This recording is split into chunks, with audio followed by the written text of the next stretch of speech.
So I keep on that, but there's a lot of people out there like me who haven't grown up also. And so their abilities, their technical expertise, their fabrication, their understanding of what they're doing grows as they grow too. So the stuff gets more real, more scale. The idea in a lot of these instances is to make the things look as realistic as possible. So,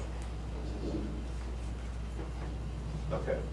So basically the start is, fun is recession-proof. I feel like no matter what, there's always going to be an industry for hobbies and fun and toys and things like that.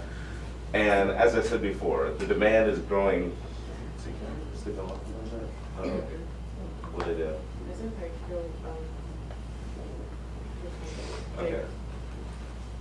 So anyways, I was saying the hobby enthusiasts, like, their demand for what they've been doing has been growing and getting more and more popular. And the hobby actually has really gotten popular since the 80s.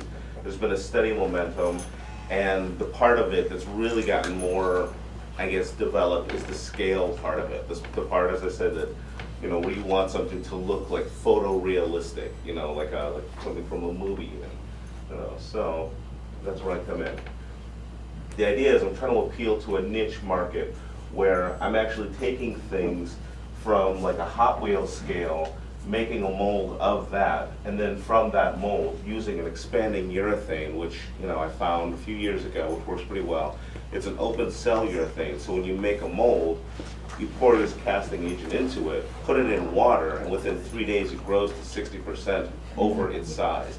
So you can basically take something like a Hot Wheels car and ostensibly grow it up to like this big, or however big you want, you know. So from there, I use a machine which I've built. I mean, they're fairly common, but a machine that I just built on my own, a vac form machine. So I'll grow this from, you know, this big Hot Wheels scale up to this scale, which is like 1/10 scale, and then vacuum form a piece of plastic around that. So I'll basically have a body for the RC cars that I want to build.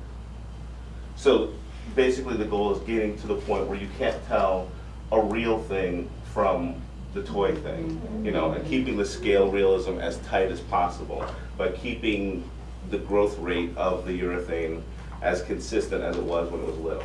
So basically I'm filling a niche and I'm trying to keep my tooling costs and my overhead costs are all pretty low because I'm doing everything myself. I've built a vacuum form machine. I'm doing it all out of my house. The materials are all very, very cheap.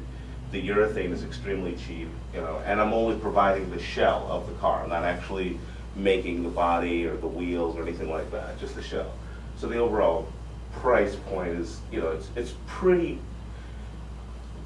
cheap, but my idea is that I want it to be niche so that it competes with like the larger scale companies that mass produce. Because the thing is, because this is a niche, I'm able to capture an audience that the larger scale like companies can't do because they have to produce things in a mass production kind of way. And when they do, it sort of allows, or it takes the craftsmanship away, I guess. It's sort of the difference between a Ford and a Ferrari. You know, like Ferrari will make maybe 500 cars a year. Ford will make 1 million cars a year. So, you know, and Ferraris are almost handmade, so that's kind of the idea. And the idea is going to be, this is my magic, like, it's going to be a sole proprietorship. So it's going to be basically me, it'll be mostly e-based, you know, so I'll be using PayPal, forums, like websites to advertise. So again, super, super cheap. I'll be making all the molds, all the prototypes, handling all the day-to-day operations because it'll be so minimal. Each sheet of Lexan that I'll be using is roughly about $65. From one sheet, I can get 12 models.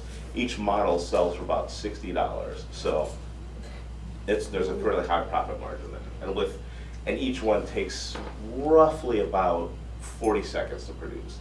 So, and that's once I've made the model. The models actually take a few days to do, but once I get those done, it's super quick.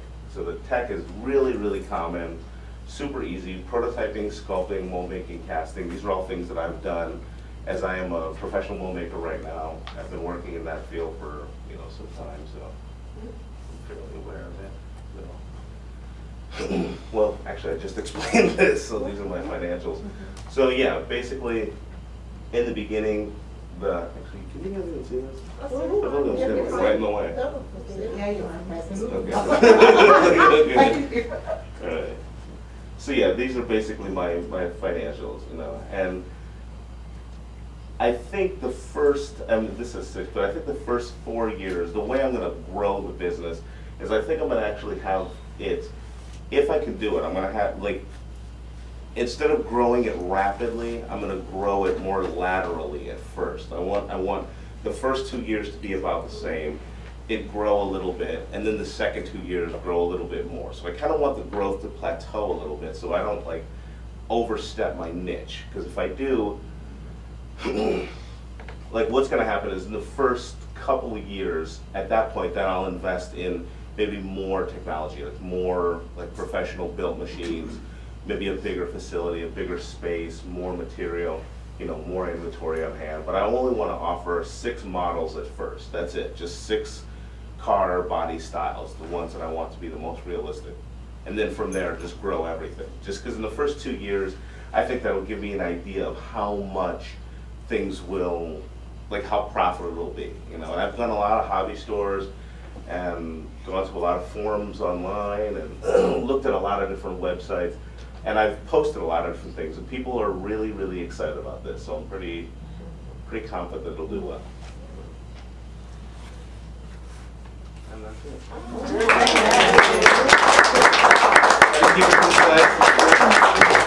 Thank you. Thank you. One question.